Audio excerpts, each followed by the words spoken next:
a conversation between a psychiatrist in the medical centre of the college and a new student. First, you have some time to look at questions 1 to 4.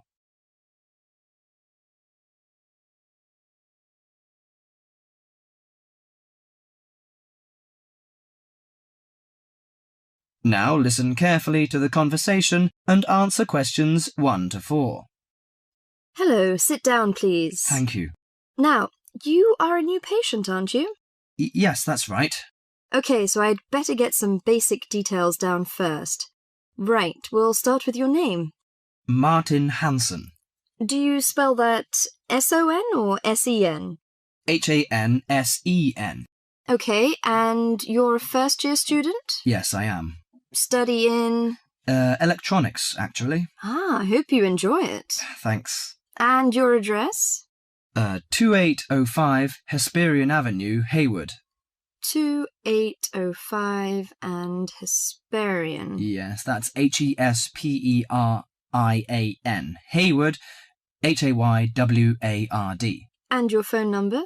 734-246-55. 734-264-55. No, you got the 6 and the 4 the wrong way round. It's 246-55. Huh? Sorry, right. And, when were you born? The 15th of June, 1986. Here in New Zealand? No, I was born in Sydney.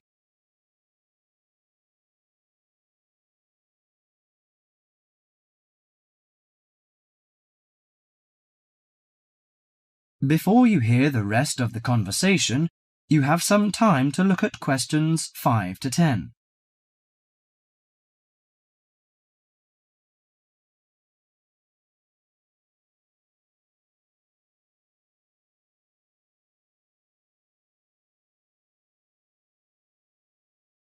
Now listen to the conversation and answer questions 5 to 10. Good. So, what's your problem? Well, frankly, I wonder whether it is a problem. I get the blues, and it lasts for quite a while. I don't know how to... Yes, we all feel sad or get the blues now and again. Generally, our sadness lessens in time, and with the support of friends. However, if the depression leads to difficulty in thinking and greatly disrupts your daily routine, it can be evidence of a psychiatric problem. What do you feel exactly? I always feel sad and worthless. I find it hard to fall asleep and wake up early in the morning. How long has it lasted? Nearly half a month. Do you feel fatigue or loss of energy? Or you may have lost interest or pleasure in usual activities? Yes, sometimes. At first I thought I could overcome it by myself, but I failed, and I'm so glad that you came here. It seems that you are suffering mild depression from your symptoms. Depression? Yes, I feel depressed sometimes. But why would I... Depression may occur as a result of biochemical changes in the body. Alcohol, amphetamines, cocaine, and LSD can bring on depression. Those who have a family history of depression usually have a greater risk of depression. Sometimes the worrying changes in life can lead to depression. I see. I had a really bad breakup of a love relationship. It makes me feel hopeless. Do you think I need some treatment? Yes. Antidepressant medications are often used to treat depression, if it is serious. But I don't suggest them at first because of the side effects. I suggest psychotherapy, which can give you support and help you regain control. So do I need to come here every day? No, I will arrange counselling sessions for you, which will last 12 to 20 weeks. You come here once or twice each week. The psychotherapy is directed at helping you gain insight and understanding about events in your life, which may have contributed to your depression. With growing insight, you can often learn more effective ways of coping with your feelings and changing your behaviour. What can I do to take care of myself? Well, at first you should do some physical exercises on a regular basis, at least 3 times a week. How is your food? Do you eat well? Yes, I think so. I eat at my homestay family. Good. Find a hobby or a positive recreational activity to participate in once or twice a week. I know it's difficult for you, though. When you feel it's hard to overcome the depression, come to the counselling session. Remember, ask for help if the load is too heavy to handle. Yes, I'll try. So, when will my counselling session begin? I'm going to arrange that for you. That is the end of part 1. You now have half a minute to check your answers.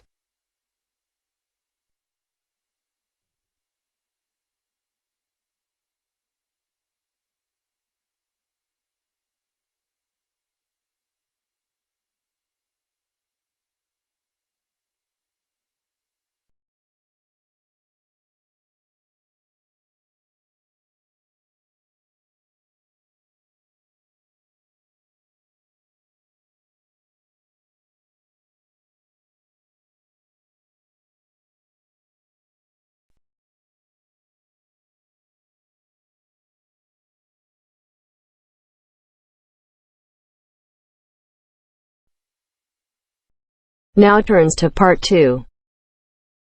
Part 2. You will hear a trainee teacher called Eve talking to her university tutor about her preparations for teaching practice. First, you have some time to look at questions 11 to 15.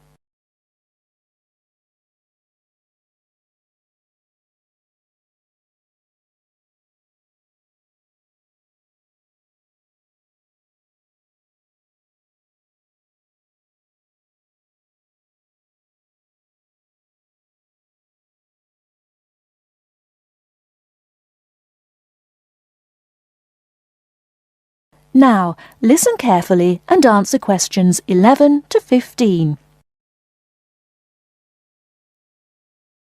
Hello, Eve. Come in and sit down. How's it going? Fine, thanks. I'm looking forward to my teaching practice next week. Good. Now, you've got 2 classes, haven't you? Year 3 and Year 6. Have you done your lesson plans? Well, I've decided to take the topic of renewable energy. I haven't done a lesson plan for Year 6 yet, but I thought I'd base their lesson on an example of very simple technology. So, I've brought this diagram to show you. I got it from the internet. Let's see. A biogas plant. So this is equipment for producing fuel from organic waste? Yes. The smaller container on the left is where you put the waste you've collected. Right, and from there it's piped into the larger tank. That's right. And that's slurry on the base of the larger tank. Right. And what exactly is slurry? It's a mixture of organic waste and water. So is that pipe at the bottom where the water comes in? Yes, it is. As the slurry mixture digests, it produces gas, and that rises to the top of the dome. Then, when it's needed, it can be piped off for use as fuel in homes or factories. It's very simple. I suppose there's some kind of safety valve to prevent pressure build-up? That's the overflow tank. That container on the right. As the slurry expands, some of it flows into that, and then once some of the gas has been piped off, the slurry level goes down again, and the overflow tank empties again. I see. Well, I think that's suitably simple for the age level it's for. I look forward to seeing the whole lesson plan. Thanks. And can I show you my ideas for the Year 3 lesson? Of course. Let's... Before you hear the rest of the talk, you have some time to look at questions 16 to 20.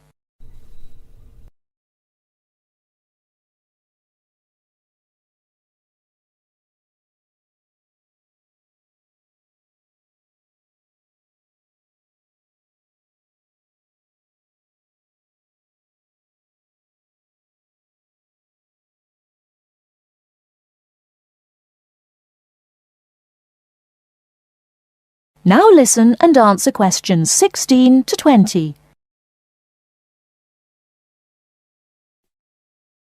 I thought I'd introduce the topic by writing the word energy on the board and reinforcing the spelling and the pronunciation. Then I'll do a little mime, run on the spot or something, to convey the sense. I'd keep it brief at this stage. Yes, I will. Then I'll wipe the word off and write the question, where does energy come from, and see what the pupils come up with. Fine. I'd suggest that you just brainstorm at this stage and don't reject any of their suggestions. Yes, that's what I was going to do. Then I've produced a set of simple statements like, energy makes cars move along the road, and energy makes our bodies grow. There are 8 altogether. Are you going to give them out as a handout or write them up on the board? First, them up on the board, and then I'll read them out loud. And I'll get the pupils to copy them out in their notebooks. I'll also ask them to think up one more similar statement by themselves and add it to the list. Good idea.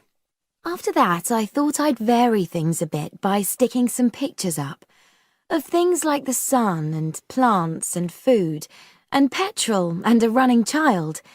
And I'll get the pupils to work out what order the pictures should come in terms of the energy chain. I think that's a very good idea.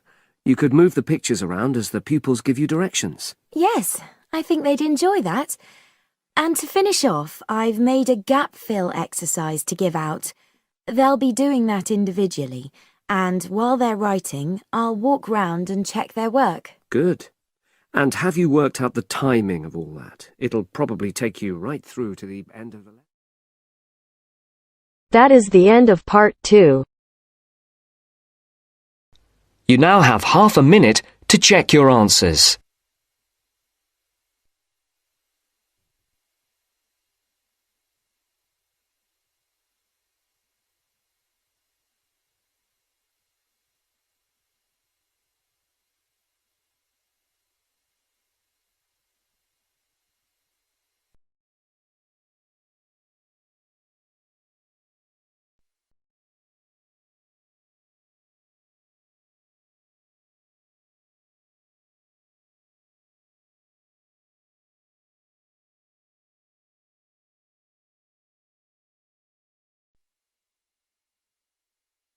Now turns to part 3. Part 3. You will now hear a radio talk on agricultural regulations. First, you have some time to look at questions 21 to 25.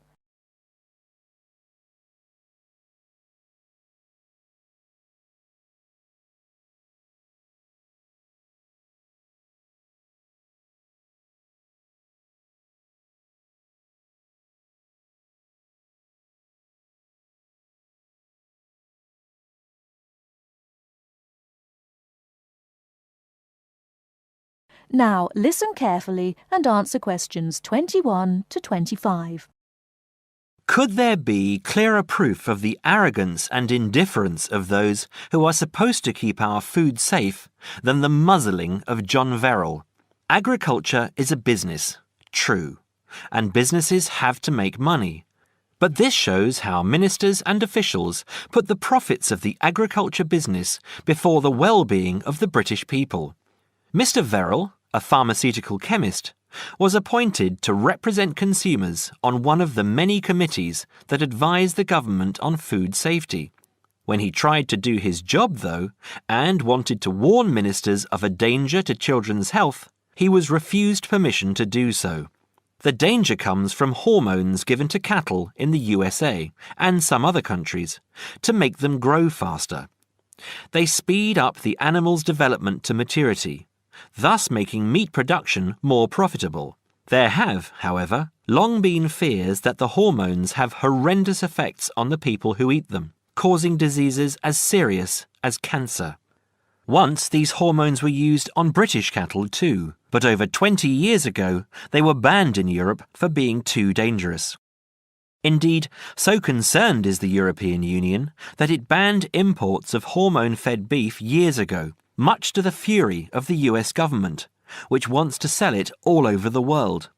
Several years ago, the USA and Canada asked the World Trade Organization to declare the ban illegal and to punish Europe for failing to lift it.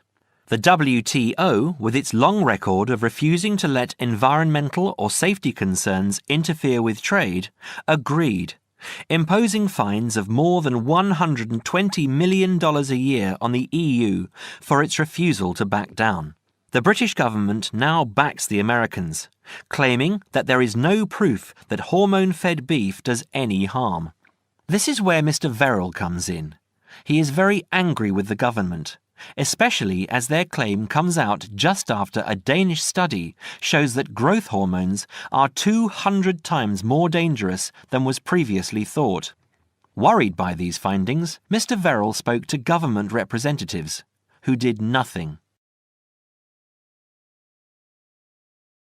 Before you hear the rest of the talk, you have some time to look at questions 26 to 30.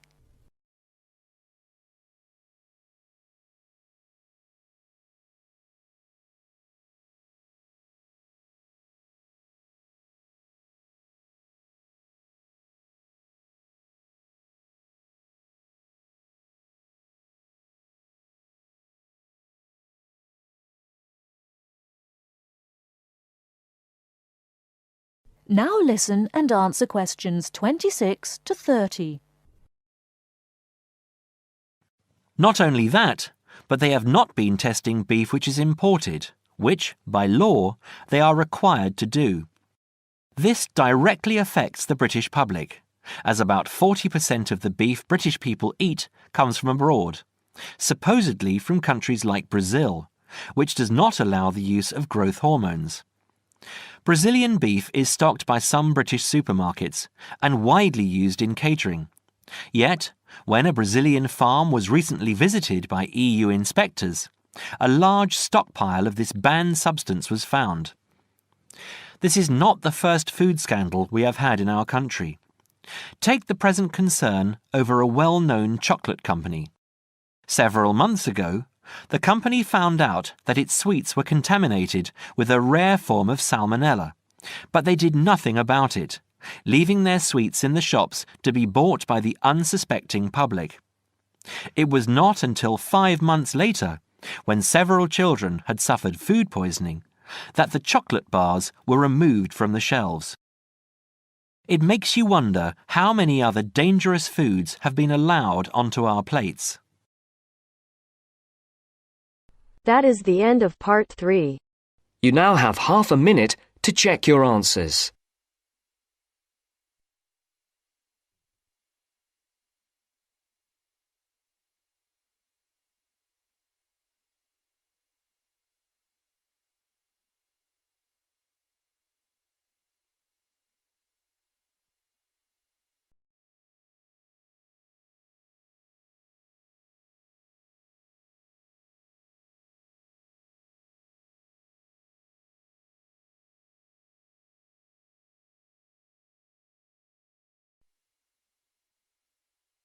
Now turns to part 4. Part 4. You are going to hear a lecture on ecology. First, you have some time to look at questions 31 to 35.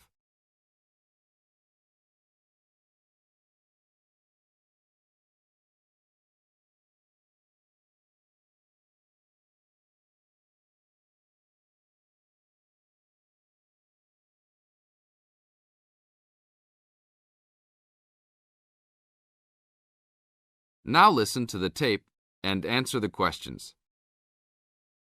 Good afternoon. I'd like to turn it over to Dr. Carey, who will talk about the programme in restoration ecology. Thanks, Chris. A lot of people think that human beings can do whatever they want to the environment. But as Aldo Leopold taught, land is a system of interdependent parts which should be regarded as a community and not a commodity. Well, that idea has influenced what we teach here in our program, where students come from all over the world to learn about restoring native plant communities back into an ecologically natural state. This field is therefore a combination of formal science with practical applications, and that is quite attractive to many people. We have students, for example, from many different nations who come just to take part in this unique program. Our location is also quite unique. We have the world's oldest restored native plant community in Curtis Prairie at the Wisconsin Arboretum. Some say that this is proof that the science of restoration ecology was birthed in Wisconsin. Well, that may be oversimplified, but our reputation is strong. But students don't have to study prairies only. One student, Edmund Mukala from the Congo, came to study restoring ancient wetlands in the Congo using knowledge gained from historic samples of the soil seed bank. Not all the seeds survived, but some can remain dormant for many years. Mr. Mukala wanted to find out what type of community would be most similar to that ancient seed bank. He has recently returned to the Congo and is now cooperating with the government to implement his findings.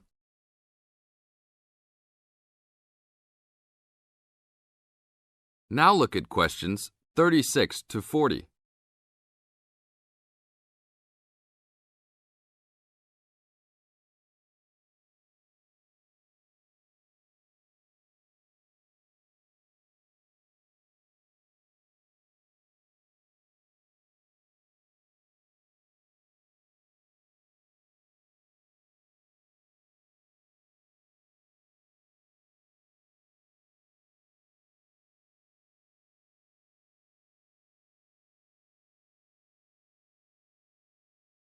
As the talk continues, answer questions 36 to 40. So the only prerequisite for doing research here is that it is a native plant community. That means not just prairies, but wetlands, woodlands, savannas, and other environments. We're proud of the diversity of research topics in our program. And we continue to grow. This year we have 32 new students from 8 different countries. When students first arrive, they begin rigid coursework in statistics, ecology, plant identification, and the theory of landscape change. Then they take part in internships at local conservation agencies such as the Arboretum, the Nature Conservancy, the Parks Department, and others. We find internships to be crucial in helping students apply the knowledge they have gained in the classroom. And we're proud to say that, since the beginning, we have graduated 277 students with master degrees from our programs and 122 students with PhDs. Some have gone on to bigger and better things. One graduate is now the director of the Worldwide Fund for Nature in China. Another is the director of Parks Development in California. And others now lead their own research departments in universities around the world.